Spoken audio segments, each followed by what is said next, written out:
Hey, good morning, everybody. I'm Ryan with Propelio. Today we've got Jamie Burleson Wooley in. She's an awesome woman here in the DFW market for investing. She just absolutely kills it. If you're not on our buyers list, you need to go ahead and get on it. Jamie, thank you so much for coming in. Yeah, thanks so much for having me. I'm excited. Well, one of the things we wanted to talk about is, you know, you've had a lot of success. In 2017, you had 102 acquisitions. Now, were those wholesales? Were those flips? Were they a mixture of the both? Rentals? Let's talk about it. Yeah, so it was definitely a mixture. There was probably 70% were wholesale, and then the other 20 to 25 was wholesale or flip, for sure. And another topic we wanted to get into through this segment was the being a woman aspect in real estate investing, because you know, as a flipper or as an investor and having a woman on your acquisitions team, one of the fears is sending a woman or anybody out into a vacant lot or a vacant house, and this the danger aspect of it. So let's jump right into that. Yeah, I mean, you know, it's never been an issue for me. I've never let that be an issue. Basically, you know, I wanted it bad, and I was hungry, and so I went to any house and every house. There's been many times I've been in situations I probably should not have been in, you know, and pretty nasty, gnarly circumstances. But honestly, I think that, you know, you do have to be careful. You have to be aware of your situation and your surroundings. But, you know, the want was more than the fear, really. And I was willing to take risks that I probably wouldn't today in the very beginning. You know, I was kind of talking to you guys earlier, but I was on MLK Boulevard. This was like 3-4 months in, training of female acquisitions. And this older gentleman, so nice, he was amazing. He was showing us a bunch of pictures, and then he brought out the Polaroids with chalk lines, and, you know, there was, I don't know, 7 or 8 chalk lines, and of, you know, the ones on the street with the people. Anyhow, and I said, oh, wow. And he's like, yeah, that's just across the street. This was just you know, a few months back. You know, it's been a drug house for like 10 years. And so I'm still feeling like, okay, well, you know, I'm sure they've been caught now. Everything's okay. Or those guys are gone, you know. And my acquisition starts kind of, you know, getting me in the side. She's like, there's this car that's been driving by your car like 20 times, really slow. I think it's probably time. And I'm like, yeah, but we're about to get this deal, you know. So I probably would not do that now. And actually listening to I think it was Daniel a while back, and he was saying how he never went to a home by himself. And I'm like, well, Daniel's a pretty strong, tough-looking guy, and he's talking about that's stupid to go to a house by yourself. And how many have I gone to by myself that was probably just, you know, ridiculous? I don't think it's every house by yourself. I think there's certain neighborhoods, though, true, where you got to have your spotter that's maybe packing in a little heat or whatnot. Yeah. So that sounds like the far end of the spectrum as far as the danger zone. Yes. You know, shout out to Archer. Danger zone. Anyway, sorry. I just had to. What about this? Because one of the things is like, it's very anecdotal, but it's like women are actually better in the acquisition side than men are. Right. Like, why do you think that is? 100%. I believe that women are better than men, period. Oh. I'm just kidding. I'm kidding. In the acquisitions. Comment by my girlfriend in 3, 2, 1. No, that's not her yet. She'll comment. Well, you know, I mean, period, women tend to be, let's just say, more emotional than men are, right? And so what we are doing is not purchasing properties. We're not getting a property under contract, guys. We are here solving problems. So women tend to be, as a whole, I'm not generalizing here, but kind of, as a whole, we tend to be better problem solvers, right? So if I can go in there, if you put me and you head to head, and there's somebody that's motivated with a problem, I'm going to get the contract. I don't know. I'm pretty fluffy. I'm going to get the contract. I mean, maybe their problem is they want to cuddle. They may want to cuddle, but, you know. So but yeah, I think we can just relate to them. I feel like people also let their guard down. You know, if there is a female coming into the home, and whether it's a male or female that owns it, or, you know, a husband and wife, I feel like they let their guard down a little bit more because they feel less threatened, more like they're going to get some quick sales pitch, something like that. So honestly, all the way around, I just think that, acquisitions being female is the Yeah, best way to go. and not to get too far ahead, but one of the things you hit on was problem solving, and we address that here all the time about how Right.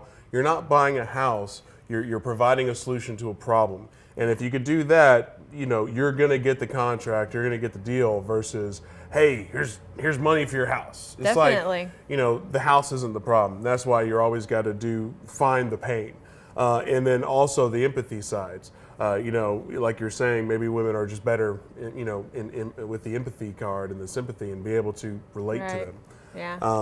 Yeah. Again, I'm just, God, Corey. Sorry. I just looked up and saw what Corey wrote, and has nothing to do with this interview. What I He missed? said, best poop I've ever had in a while. What? I guess he's watching this while he's taking a poop. Good morning, Good Corey. morning, Corey. Anyway, we're live. It's all good. As far as the acquisition side, so if I'm a guy, I know Tang, he was here earlier a couple weeks ago, and he does a lot of door knocking, Right. and he has what he calls his work wives. Now, if because he doesn't Awesome. want to go door knocking without a female counterpart, Right. and I'm assuming it's for that, being able to let that guard down. Well, definitely. I mean, if you're looking out of your peephole, or if it's, an older woman, or anybody in general, and you look out your window and you see a big, you see you sitting there at the door like this, or you see me, I mean, you're going to open. So, yeah, you do need Are a you trying work to say wife. you're prettier than I am? No, I wasn't saying prettier. I'm just saying Okay. I look less threatening. Threatening? Ouch. I look less threatening. You look like you could tear somebody up pretty I quickly. probably could, but I'm sure. But you know what? You seem like you could as well. Oh, for sure, but I don't look that way on the outside, right? You're like, I'll throw down if I gotta. yeah. So as far as like in the competition aspect, because I know a lot of investors, when there's an open house, like somebody, maybe not a realtor open house, but like, hey, I'm having everybody over on a Saturday. And if I've ever gone to one of those and it's like 5, 10, 20 people, I'm like, ugh.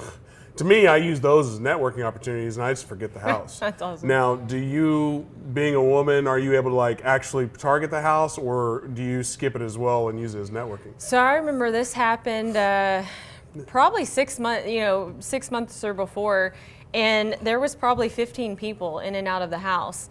Basically, there was no other female. They were all guys. They basically came in and said, hey, I'm just here to take a quick look around, take some pictures, I'll run some numbers and get back with you. Well, I just sat there at the kitchen table and I was like, I'll just watch them all roll through. They can take their pictures. I just sat there. I was the last one standing. And then I started building rapport, because it's very awkward when you're trying to build rapport with someone, Right. and you've got everybody coming in and shaking their hand, and it's hard to do, right? And you feel like you're trying to, like I'm putting, like a defensive wall against them. I'm like, everybody do their thing, go ahead, but I'm going to stay here and see what we can do. And I got the contract. She signed it right then. Right. So, I mean, I had all the big players before I really even knew who they were, but we all know the big companies. So they all had their people stroll through, and I got it. So, yeah. They're wearing their flashiness. Like, I can do Oh, this, for I can do sure. that. Yeah, definitely. And you're like, well, that's fine. They can say they do that, but where are they now? And I'm Yeah, here. And yeah, it was great. No, I just stayed with her and I talked to her and I said, so what do you think? And well, nobody really gave me an offer. I mean, everybody's going to get back with me. And I said, well, and we started talking about her motivation and her pain. And so, well, if I can solve those things and if I can meet your needs today, what's it going to take? She gave me the number. We negotiated a bet and locked it up and walked out with the deal. I can see it. I can see it now in the future. The next open house, everybody's gonna stay all day, waiting to see who stays and who leaves. Yeah, it worked. It worked for me that time. Yeah, I mean that's perfect. Going back to the women in real estate side, or I guess we're still kind of on there because we're on that subject Go matter. for You had stated before that when you hire, you actually prefer to hire women acquisitions team. How big is your acquisitions team? So right now I just have one. I actually got back into acquisitions for a while. I mean, here in Dallas-Fort Worth, you can send out 50,000 postcards a month, spend quite a bit on online marketing, and you're still getting 30, 40 phone calls a week.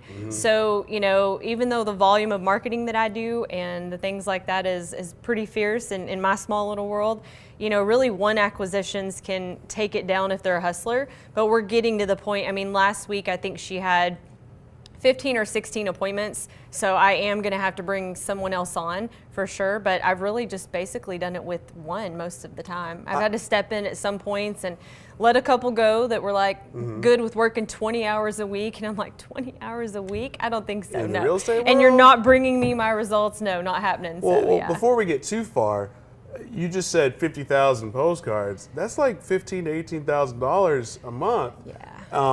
That's not a small world. That's not a small player. That's a pretty big player right there. Well, yeah, I mean, it's all relative. Well, I'm just saying, it's all relative. You know, a lot of people, like, we talk about it here pretty much every day. We talk about how direct mail is probably not the biggest bang for your buck at the moment, right, just because there's so much competition. But if you are going to do it, you got to go out there and you got to throw the money out there.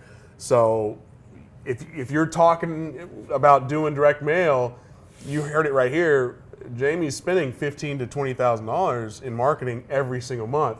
So if you're wanting to compete, yeah, you better bring out that check card, that debit card. Yeah, definitely. And sell I a mean, kidney or I'm in something. all marketing channels. So basically, you know, last year I kind of tested some things, and you know, you need data to really scale responsibly, you know. And with only doing this for 2 years, there's not been a lot of anything responsible going on, you know. I mean, I've fallen and I've figured it out, and I've made every mistake that you can, but you know, that's kind of what brought me here today, is just learning. And I mean, I probably know 10% of what I'd love to know about this business and everything that can be known. But yeah, I mean, basically just I'm in every marketing channel. The only thing I don't do is bandit signs. And not saying they don't work, but my girls, I value them a lot, my team. And, you know, getting cussed out every day and getting told, you know, where they can put that sign is not really what I want them, you know, answering that first phone call. So every other marketing channel, though, I'm tapped into. Now, in 2017, you bought 107 houses? 102. Sorry. I was giving her a bonus of 5. Don't add anything. It's like, hey, we want to be legit here. Yeah. Now, if you're spending $20,000 a month and, you know, 20,000 times 12, well, I know I'm raising up. I know 50,000 postcards is not 20,000, but, you know, let's just say $20,000 a month times, that's $240,000 in advertising. Yeah.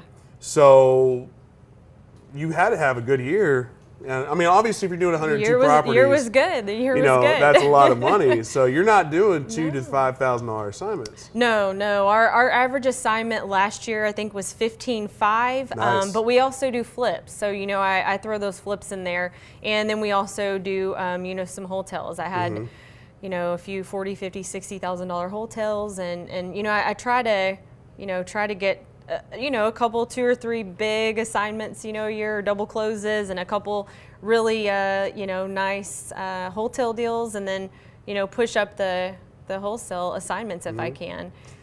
Before I continue, I just want to say real quick, if you like Jamie up here, give her some likes, give her some loves, the like, love. Share this video. Facebook loves to hate on us and never really helps us out with our shares. So we need your help to help share this and get this out there. Every day we're trying to put out quality content for the masses. Good stuff. We're not selling anything. We're not charging anything. So if you like what you see, please give us some likes. Please give us a share. And if you haven't friended Jamie, well, it may be an exclusive club. I don't know. But, you know, send her some love anyway. No, but hurry soon, because I'm almost at 5,000. So What? I'm going to start weeding out. If you want to get in now, I'm at 2-day only, add away, only $9.97. Soon, you know, if I can truly make it, I'll be at Jawad's level, to where he had to make a second, you know, Facebook page. So. But also on that note, if you have comments, if you have questions, drop them in, and we'll get them answered here in a little bit. And if you haven't liked our page, come on, like our page. And if you haven't shared our page, come on, give us a share. Going back to the marketing aspect and ramping up that, I'm assuming you didn't start there. Like, where did you start to get to that level? Yeah, so basically I got a $5,000 loan for my dad. And, you know, I started with that. And with that, I got a program and used it for marketing. But really, the beginning... Was that digital or print? No, it marketing? was print. Okay. It was print. Yeah, I did postcards from the beginning, but you know, a lot of it was Craigslist and making for sale by owner calls. This was before I learned, you know, anything. I was just watching a few YouTube videos, and my first wholesale deal ever, I thought I was going to be a flipper initially, you know, and that's all I was going to do. And so I got this house on Craigslist. It was a woman out of state. I don't know how. I feel like I could never get a house on Craigslist now, but who knows. And I planned on flipping it, and someone somehow found my information and called me and said, I'll give you $40,000 for that house. It was in McKinney. And I thought, $40,000? Who's going to give me $40,000? Like, I was hoping to make something like that on flipping it, you know? They were giving you a $40,000 assignment? Yeah, I ended up, my first wholesale ever was the $40,000 assignment that I got on Craigslist. So, I mean, it was a lot of, like, you can call it luck, but I was up till 3 in the morning every day, like, grinding. I was knocking on doors. All I can doing think about whatever. is having the most, you know, excuse my language, the most fucked up expectations of all time. Oh, it was, yeah. Now, from now on, every assignment, if it's not $40,000, it's a failure. Exactly. It's like my first assignment, 40 grand. Well, my Yeah. next one, well, I only got 38. Well, shit. It was so exciting, though. I didn't even know what wholesaling was. So as soon as I figured that out and started, like, what is this? This guy wants to buy this for me. Like, that's wholesaling. Like, you can assign that. I'm like, what is assigning? What is wholesaling? And then I started figuring out, I'm like, wait, like, I can have not a lot of liability and not have to have a crew Right. and not figure out materials and all of that and still make money. And so basically it has evolved to I wholesale for the cash flow, and my flips are now, you know, to keep in the business and also acquire rentals. So I got 4 total, an owner finance and 3 rentals so far, and I really didn't think I'd be able to do that in 2017. So my goal is to, you know, pick off 2 a month in 2018. So when did you start, just so we can have a kind of a timeline of February how quickly? 2016 is the first time that I found out what wholesaling was and like started in February working at it. 2016, you made 40 grand on an assignment. Oh yeah. Well, no, that was the first time I ever found out what wholesaling was. Oh. I think it was like, I don't know, a month and a half later that I did So that. basically what you're saying, you've only been doing this for a year and like 6 months, Well, it'll 7 be 2 months? years next month. Okay. I mean, in February, so it'll be 2 years. My bad, Yeah. 2 years. But to go from your first year almost basically learning what this is, and then your second year being able to ramp up to 102 properties, that's insane. That's amazing and awesome, and high fives to you. Thanks. You I know? appreciate it. Because I mean, there's so many times that people just go, Joanne, don't curse in front of the lady. My bad. There's so many times that, you know, there's that failure aspect. There's the, you know, you go out there and it doesn't work that way, and you just kind of go back to your corner. But we were talking about earlier, I don't know if we were talking about here or just before camera, about being a woman and going to those dangerous places, and then but your work ethic and your hustle outweighed the whole danger and fear aspect of it. So I mean, I've always been impressed by you, but I mean that's crazy, stupid, awesome. Well, thanks. You I know, appreciate it. I mean, well, I'm a little jealous. 40 grand on a not even knowing what an assignment was, or the first out time. You know, people talk about luck all the time, and you hear different people that I look up to talk about, you know, luck, and I really think that luck happens for sure. Right. But if you're not there at the right time and place and putting forth that effort, it's not just something that gets, you know, you stumble upon. I think it's okay to throw out the word luck if you're not using it in a demeaning or trying to diminish somebody's results. Right. Like, you know, if somebody's just like, oh, that person's just lucky, it's like, well, you're just being a, you know, I don't want to say the word I want to use, but you're just being, you know, stupid. You're you're just being jealous. But being lucky in the sense like that's freaking awesome. I'm okay with that luck. Yeah. I'm good with it too. So, but going back, you know, so you got a $5,000 loan, you made 40, or you probably spent that to get your marketing out there. Yes. You got 40 grand. Did you pay off the loan immediately, or did you just kind of like, well, I still want to roll that? So I into don't more know that I marketing, paid that or- one off immediately. You're like, I still owe I mean, him. it was my dad, and so luckily, no, I knew that I needed to pay him back, but I think I kind of kept everything I could. You know, I was so worried that it wasn't going to work out, but so worried that it made me just, you know, go hard like every day. Because I was like, I can't fail at this. Like, what am what am I going to do? I'm not college educated. I'm not like, what will I do? So originally I worked for my dad for 8 years and like did his office and the payroll and, you know, hired people and things like that. And I thought, and he wasn't going to have his company anymore. Like once I left, he was kind of like, okay, we're done. So I was like, what am I going to do? Go work at Walmart? Like, I mean, I just didn't know, you know, I was like, so I have to figure something out, you know, had to make it happen. I'm just going to take a big leap and assume, but it sounds like you took all those skills that you learned working for your father and apply them to your own business, because it sounds like you're not the one looking at the houses anymore. You have an acquisitions team. I mean, how big is your team right now? So my entire team, I have, let's see, 5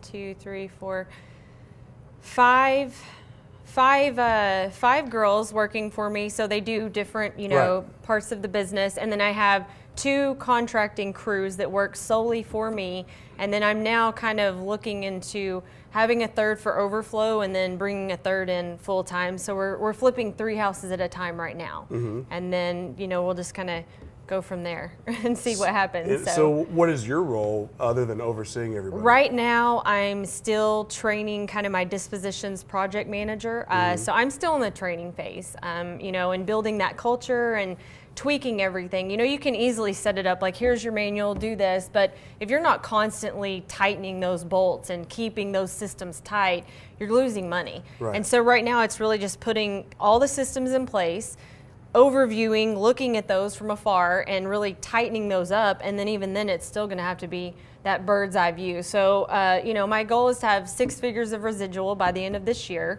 And then 1 more year of doing that again, and then bring in someone from my team that's worked hard and proven themselves to be CEO and kind of step out of it and do some things that will fulfill me more than just in the bank account. all within less than 5 years. That's the plan. That's an awesome plan. That's the plan. You're so lucky. I am so lucky.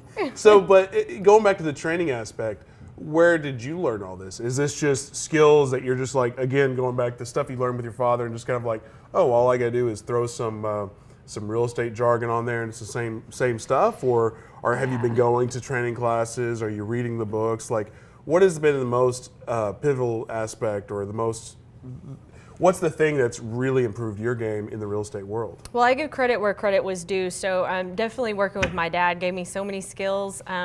He was always, you know, he was a great role model, but it was a small business and it wasn't systematized in the way that I want to systematize my business and things like that. He had a great business. He had a successful, great run. Him and my mom travel months out of the year. They live a great life, but I wanted my business to be very systematized and very different than kind of what that was.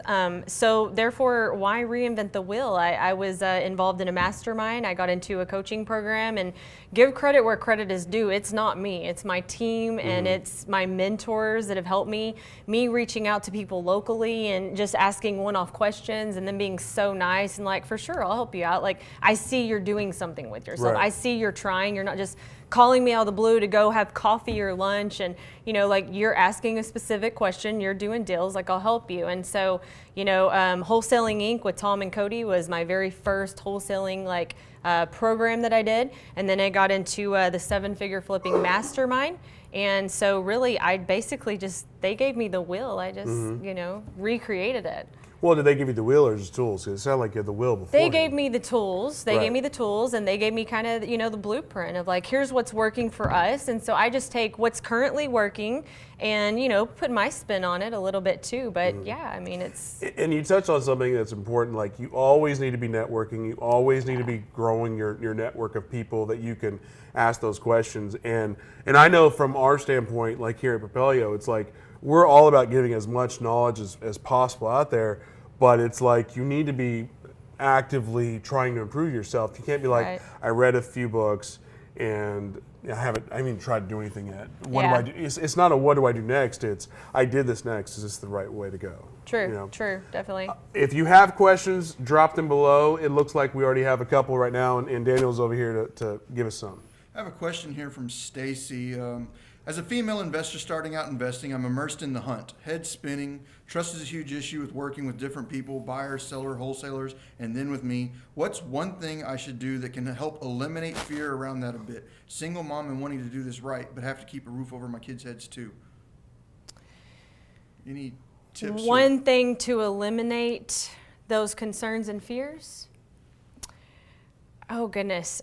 You know, I mean, honestly, my honest answer is you have to have that fire in your gut. I mean, that's just my honest answer. I don't feel like there's any other answer, because that's all I know, though. You know, like for me, my back was up against the wall, and although my husband, you know, does well, he has his own business, everything of ours is separate. That's just how we are. That's how we work well. And so it was me on my own, making sure that I would do what I needed to do. So, you know, although I'm married, I thought of it as the single mother kind of play too. So really your back has to be against the wall, and you have to have that fire in order to get over those fears. You know, there's other ways of doing it, but the only way that I know to tell you is my true way. And that was, my back was against the wall. If I wanted to change and not sit behind a desk and work in an office for the rest of my life, I had to do something about it. And every single day, no matter how uncomfortable I was, no matter how scared I was, my end goal was so much more powerful. So you have to really find that why and that fire, and use that daily to like get you through that grind of worry and the fears that you may have. And I'm glad you say it like that, because you know, earlier we were talking about the women aspect and the fear aspect. I don't think the fear of failure is gender specific. I think everybody has the fear in whether to get into this business.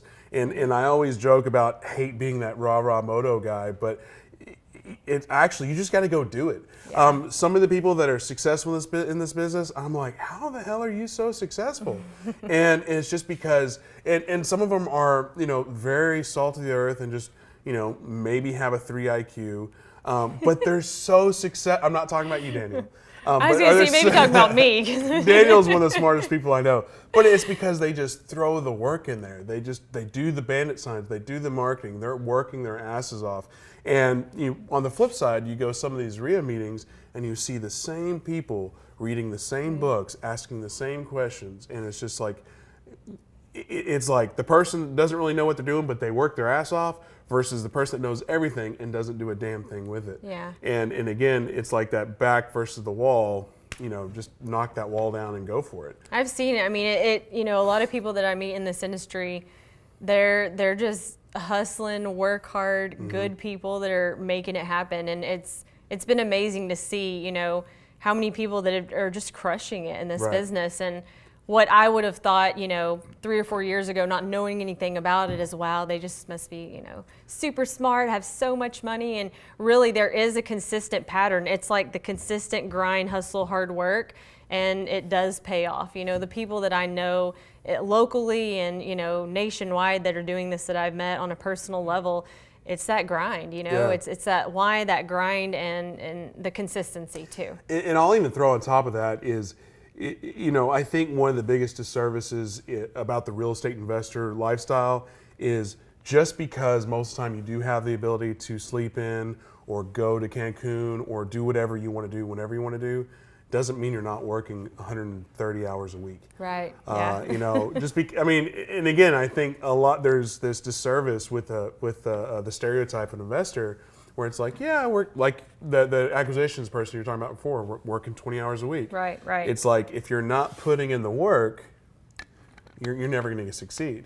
So I think, you know, people getting into this business, you can be successful, but you got to work your ass off. Oh, you do. You do. You know? I mean, I'm up every night. And the goal is not to do this for the next 20 years, right? But the goal is to grind until that part is done. And I'm up till 1 or 2 or 3, you know, every morning, you know, and that's because I want to be. And it's not I'm sitting here doing an email or doing a spreadsheet. Like, I'm learning, I'm watching a new video, I'm watching Propelio, you know, like, I love Propelio, by the way. If this is your first time, you really need to make sure that you're like tuned in every day to this, because massive knowledge. Like, I've learned so much just watching Propelio, and I thought I knew a little bit, and it's like, it's amazing just the stuff that I've learned from watching Propelio, but that kind of stuff. I mean, that's what I do in the evening. So it's not like I'm working.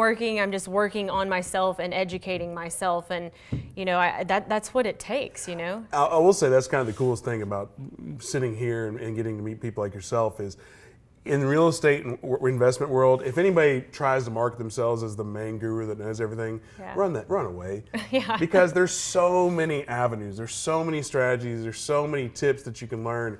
Like every day I get another tip. I'm like, oh, I didn't think about that.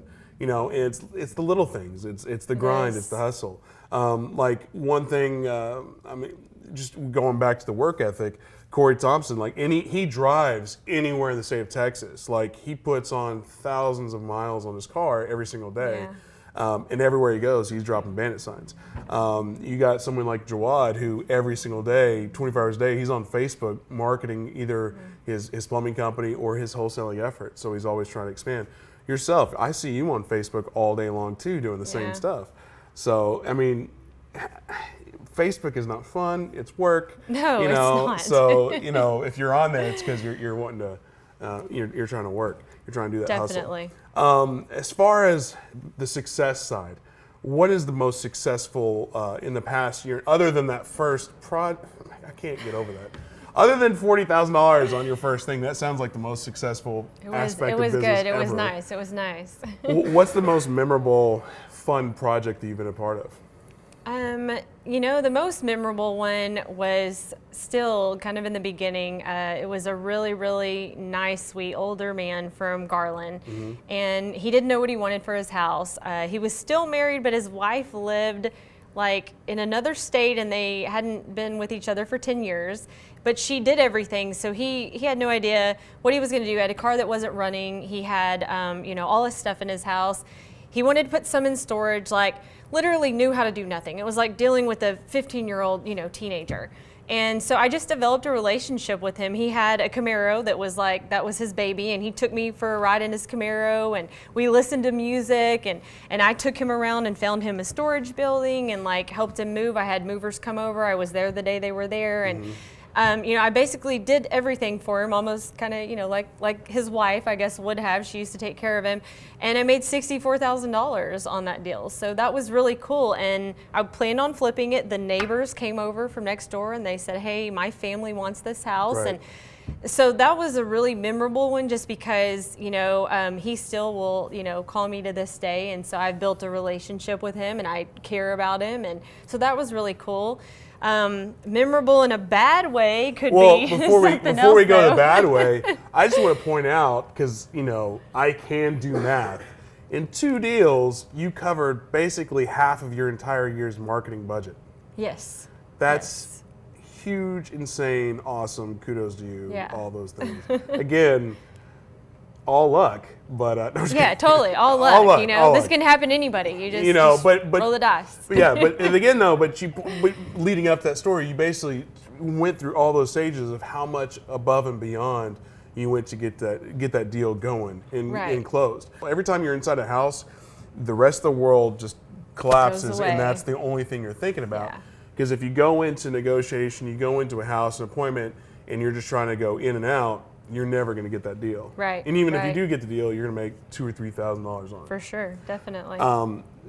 Memorable in a bad way. What's the worst experience you've had other than sitting up here with us right now? Yeah, no, this is good. I'm okay. A little cold, but you know, I'm good. Isn't that freezing? It's okay. It's all we'll good. Get you a blanket.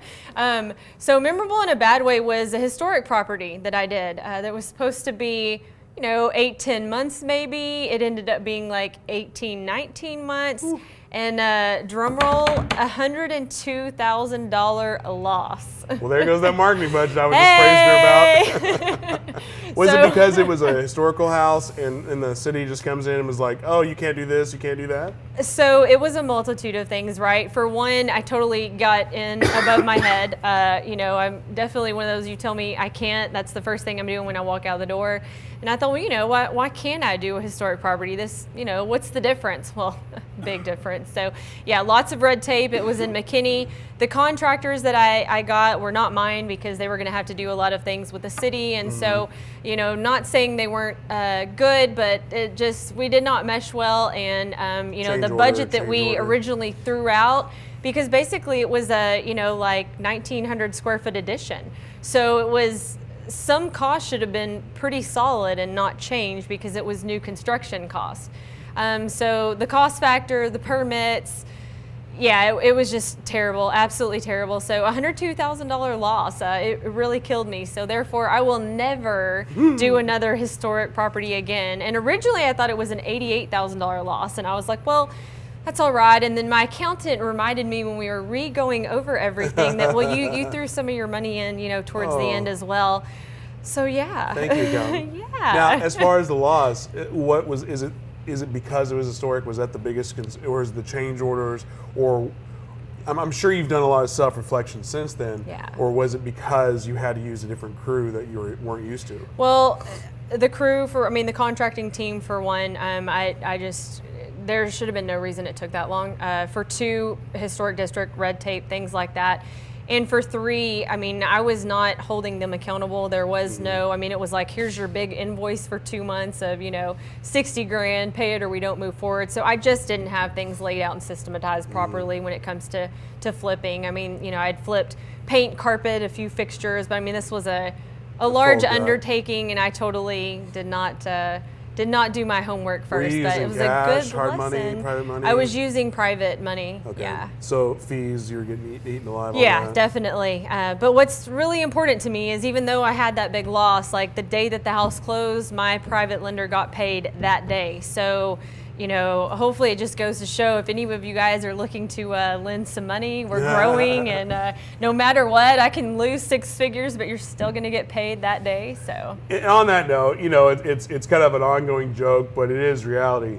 Investors, we're always liquid broke, and we're always looking for private capital. So if you're looking for somebody to invest with, if you have capital to throw out there, everybody and their dog is going to say, hey, look at me. But, Yeah. Here's Jamie, here's your opportunity to ask questions and vet her.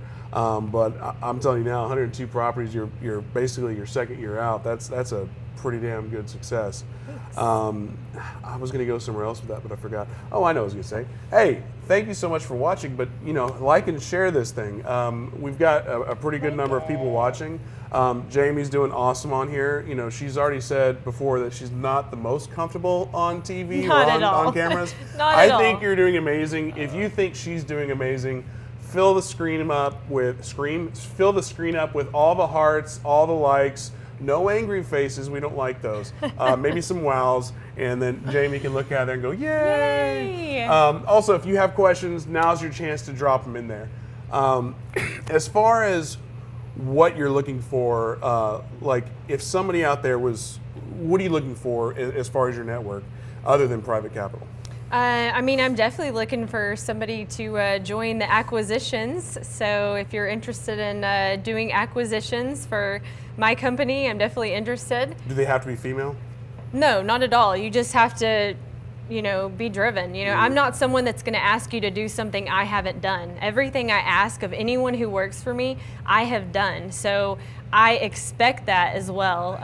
So that's definitely something, is acquisitions.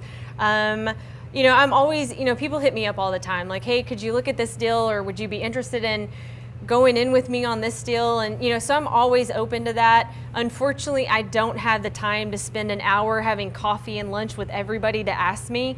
I just don't, and nobody had the time to do that with me in the beginning as well either. So I want to help everybody as much as I can, and there's different platforms of where I can do that with. But if you want to Voxer me or ask me a quick question, I'd love to help you guys, and in any way that I can. I was always Voxer?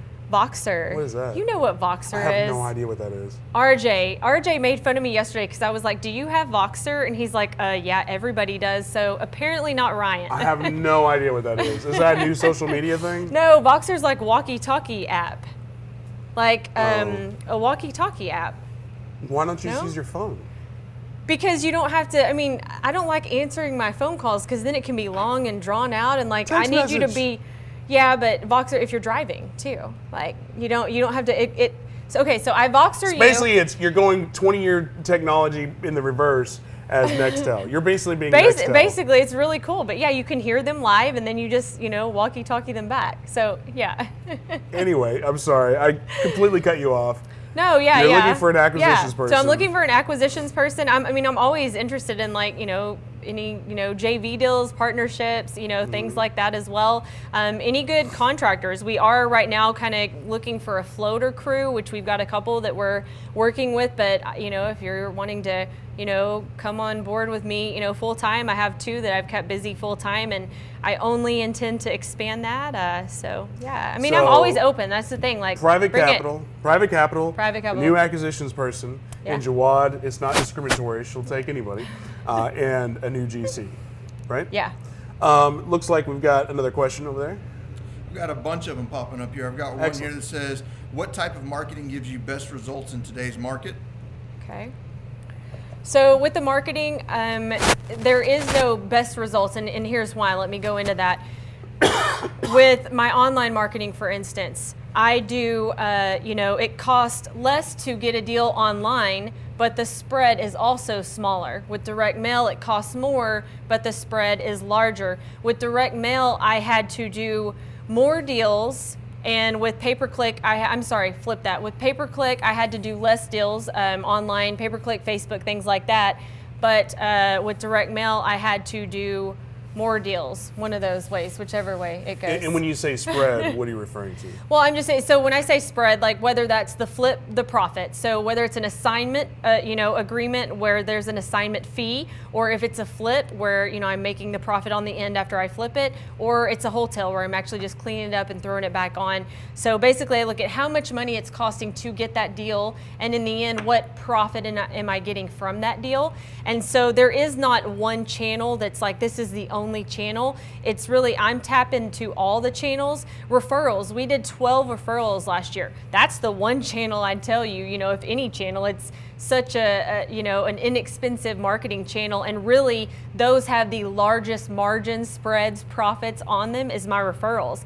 But you can only do so much with that. You can only scale referrals so much, and so that's why I have to be in these different marketing channels, because I want to scale. I want to get bigger and better, and you have to be in everything. So there is not just one, and depending on your market. I know a lot of investors in various markets, and where one bandit signs may just be crushing it, they may not work in another, and same with pay-per-click or Facebook or direct mail. So that's as direct as I can get with it. So do you think that's because, like on digital marketing, maybe they're more savvy and they're clicking everybody, so everybody's making the offers and driving that up, and then with direct mail, maybe you're able to get a couple people that haven't been so much competition? Is that the simple answer? I do think that. If you're getting on the internet and you're typing it in, you're definitely going and typing in your house and seeing what Zillow says.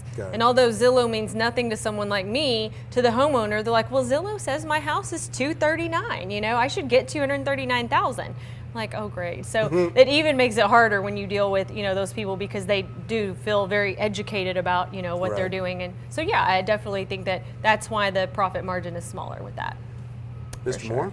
I've got a question here from Lacey. She's wanting to know, where do you buy? Where are you wanting to buy? Lacey, anywhere. Right now I do all of Dallas-Fort Worth and surrounding, but I'm open to anywhere. Virtual is something I've thought about doing, next year, definitely. So, but anywhere. If there's money to be made, I'll, land, trailers, single family homes, multifamily. I've dabbled into everything at this point, and I'm just trying to educate myself further to keep moving. I'd love to go into, warehouse spaces, storage facilities for sure, things like that. So, if the money's there, I'm down. I've got a fairly intense question. I don't know if you'll be able to answer this in the amount of time we have allotted here. But it says, which systems do you find are most important to your business, and can you please explain them in detail? Wow. Okay. Let's just start with the main one. So a CRM. Definitely, it's going to keep track of all of your leads. It's going to, do some other things on the back end, depending on which CRM you get. If you're new into the industry, I suggest you get HighRise. It's really simple. It keeps everything. You can create tasks for yourself. Podio is something that you can make on your own, or you can get an out-of-the-box Podio system, which there's one called Investor Fuse. I highly recommend it. I have used it. I'm now going over to my own Podio because we're going to start doing some metrics and Clipfolio stuff and having a board, that can bring other stuff in. But not to get too detailed with it, a CRM. To make it very simple, I'd go with Investor Fuse or High Rise, depending on if you're new or if you're, doing 2 or 3 deals a month. Going forward, like MailChimp, Constant Contact, once you get a deal and you have buyers, you're going to want to, send them an email blast out, and you're going to need a platform to do that. The 2 that I have used is Constant Contact and MailChimp for that. Let's see what else. If you're doing cold calling, I don't know if you're doing cold calling, but there are multiple dialers out there, to do cold calling. I think that is important if that's a marketing channel that you're taking. Let's see. So we've got our CRM, email. I think those are kind of the main things, really. I mean, you need some way to get comps. So if you're not an agent, Propelio is where you get comps for sure. I happen to be an agent, so I can get my comps from the MLS, but I'm also paying them monthly too, because I think Propelio is kind of cool. It's got some cool tools, some lists that they give you. So I just got on Propelio myself recently.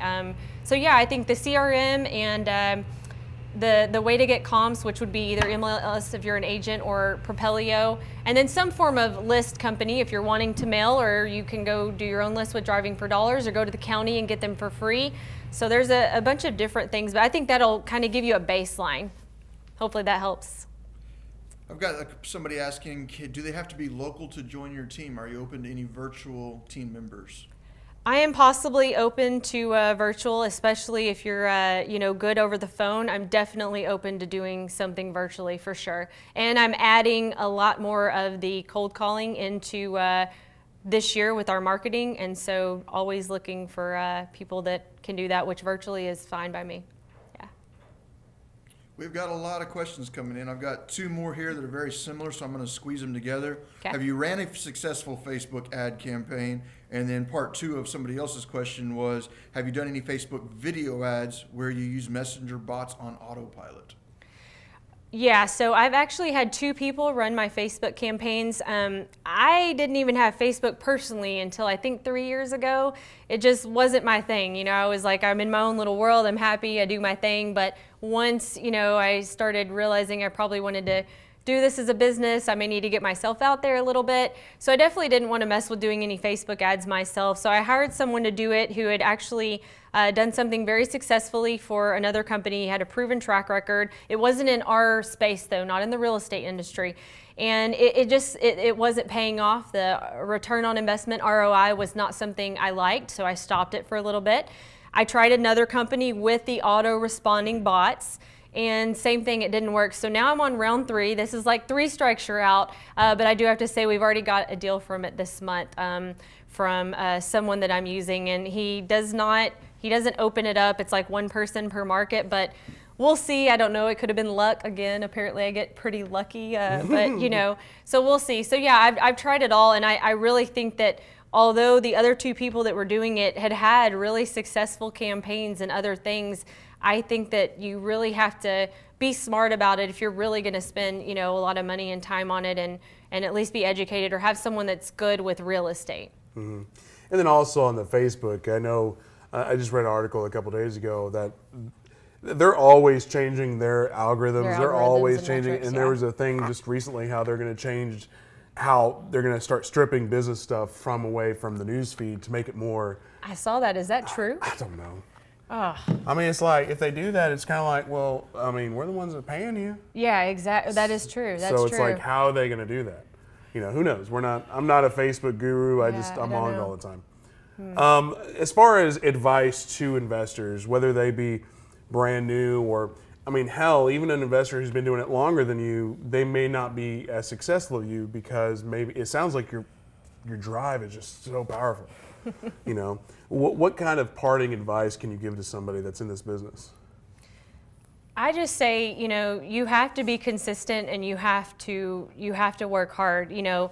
this business is simple as far as if you want to, let's just say wholesaling. It can get more complex as you go forth, but it's a simple business, you know. But just like going to the gym, you go to the gym the first day, and then you know, take your clothes off. You're about to get in the shower, and you're like, man, like I totally look the same. Okay, so you're like, well, one more shot, right? Like you go in the gym again, and you come out, you get ready for the shower, you look the same again. Because it's not a proven concept, and 2 or 3 days in, like you're not chiseled and looking like, you know, amazing. Like this? Yeah, like totally, yeah. Like this? Because that's not a proven concept, are you gonna stop? Like it's the same thing with wholesaling, with flipping. You're gonna make mistakes, you're gonna mess up. I've totally made mistake, I've messed up. I've lost 6 figures, I've made 6 figures on one property. Like you have to keep going, and you have to have that grind and determination. And I can only speak for myself, but I don't feel like you can be largely successful at anything you do, business, sports, motherhood, fatherhood, any of that, if you're not really passionate about it and like love it. Like I wake up every day and I'm pumped. Like what can I learn today? Like who's gonna reach out to me, and what am I gonna learn about real estate? Like I love real estate. So it's not just a product to me. Like I love what real estate can do for me. So I think that you have to have that passion, or even the why, the end goal why. It doesn't have to be that you love houses. I hate houses, I hate wholesaling, I hate flipping, and it's not my thing. But maybe your end goal is, well, I want to do A, B, and C. Whatever that is, you have to wake up every morning and like it needs to be on your forehead, it needs to be in your mirror, it needs to be in your rearview mirror. You need to see those things every day, and your why does have to be that strong. I mean, it really does, in order to gain massive success, in my opinion. I will say this, for somebody before we started say that you're not very comfortable in front of people, or you're not very comfortable on cameras. You're pretty damn good at this. I don't know. I'm really not at all. So my when, legs when, shaking when down are we here, going to see you on can't stage and have your own little video series and all that? Yeah, no, When is HGTV calling you for your show? You know, I had Oh, 3 did they? interviews with them when I was like 4 months in the business.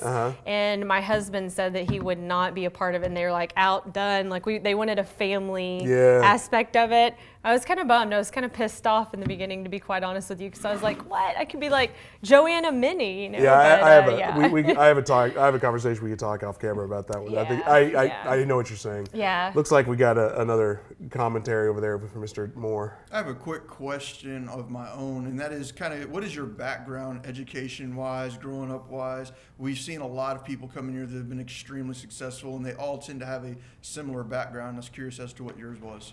I totally do, you know. I'll be very open and honest about it. Like, you know, I grew up in an amazing, amazing household. My mother and father were absolutely amazing. They both had master's degrees. My mom was a teacher.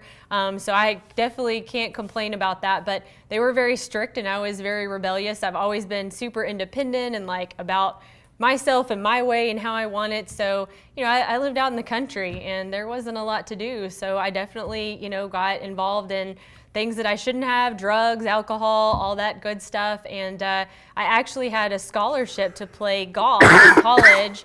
I made it about 1.5 years in college, and I wouldn't really say in college. Like I don't really know what I was doing. I was there, I had a place on campus, but maybe 50% of classes. I mean, school was not my thing. I wasn't interested in books. Now I like soak it up like a sponge. If it's something about real estate or an entrepreneur, or you know how to manage better. But school was definitely not my thing. And so, you know, as far as my background, I don't have a college degree.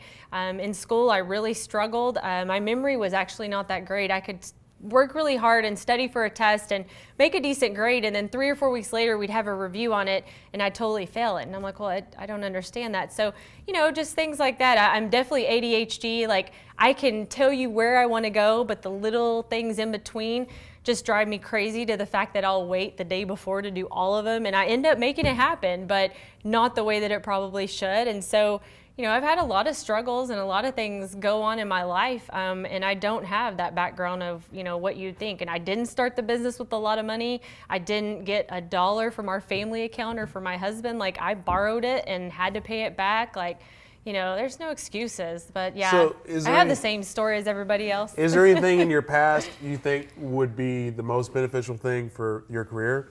other than drug use? Because I mean, that seems to be a common thread here too. Yeah, honestly. Not me though, because I am clean and I am a good, solid. You're person. amazing. You're amazing. I really think that going through those struggles and different things that I was in, and the people that I was around. I was around, from a small town, but there was every ethnicity, and it was crazy. I mean, one day I'm like George Straighten It Up, and the next day it's Ludacris and Bone Thugs, and it's just. Why I say that is, like, I can go into any home in Dallas Fort Worth and I really am totally comfortable in their house, whether it's a $30,000 house and, or a $500,000 house or $1 million house. I can totally have that cup of tea with you, or we can sit there and jam out together, like one of the two. And I feel like what I've been through and the different things that I've gone through in my life, I can relate and I can be a chameleon, and not a fake chameleon. Like, I have that piece still inside of me. So it's not like I'm bringing out this fake person. Like, no, that person's in there. It's just like when, you kind of pull out the different, the different personalities that you have based upon what you're doing, where you're at, things like that. So yeah, definitely, all of those things have brought me to where I can relate well to people, and I can make them feel comfortable, and I feel comfortable with them, and people can tell that and sense that, so for sure. Well, it sounds like we need to get you in here again in the future because we have plenty of people watching, we have plenty of people commenting. There's so much dialogue we could continue to have, but we can't be here all day. No. So again, if you're watching this, please like it, please share it, give some love to Miss Jamie Burleson Wooley. She made a very strong point to make sure, I am my own person. I am not. Well, let's just, this sounds bad. So he just asked, is it Jamie Burleson Wooley or Jamie Wooley? And my married name is Jamie Wooley. I'm totally Jamie Wooley, but, my maiden name is Burleson. So, go, girl. like, I'm repping it. Go, girl. No, I get it. I mean, I wouldn't want to give up my name. Yeah. Jawad. Come on now. I am woman. No, the one right above it. Oh, I didn't see that. What? He says Ryan I have the has squirts and has to go. No, it's hard to come up here. Come on. Jawad asked a question. What do you want to know, Jawad? But, anyway, while he's lagging out and typing, like it, share it, help us out. If you haven't gone to Propelio and liked our page, please do so. If you've never even tried Propelio, give it a try. A 7-day trial. It's free. Who cares? Yeah, you have to try Propelio. Seriously, it is that awesome. And the videos, just go back. If you want to learn more, everybody asks me all the time, well, what can I do? What do I... Like, go watch Propelio. Yesterday, I literally called somebody and asked them about a burnt house. He's like, you weren't watching Propelio this morning? I'm like, no, I was actually working this morning, So, you can learn so much of what you need to know. This person that's going to start staging my houses found her watching Propelio. So, watch Propelio. Don't watch TV at night. Like, turn on some Propelio. So, as far as if somebody wants to do business with you, how do they get a hold of you? You can get a hold of me at Jamie, Jamie, at thewholesalingchick.com. And then you can also just message me on Facebook, Jamie Burleson Wooley. So, yeah, those are two good ways to get on me. And as stated before, if you want to be her friend, get in quick because she's got a limited capacity. I'm almost capacity. at the limit, so I'm going to have to, weed out some people. That makes me there's sad. Plenty to weed out. I still have plenty of room, and nobody wants to be my friend. As far as, I think I already asked you this, but I'll ask you, you're looking for capital, you're looking for an acquisitions person, and you're looking for a GC. Is Definitely, that right? Anything else you're looking for? Other than deals?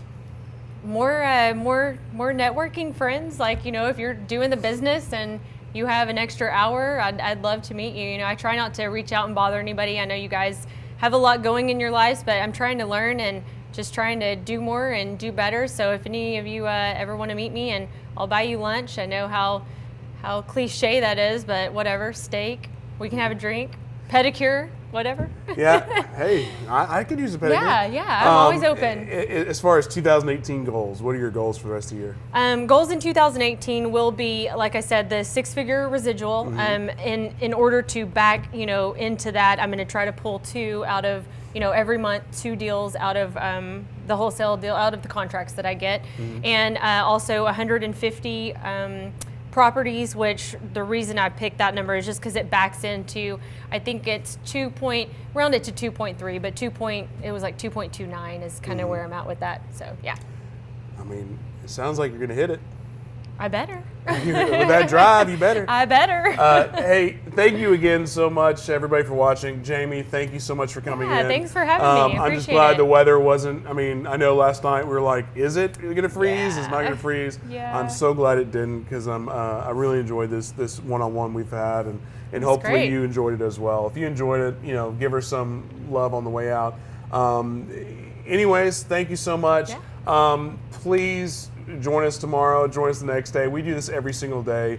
If this is your first time watching our videos, welcome. I hope you got something out of it. Until next time, we'll see you there. Bye. Thanks.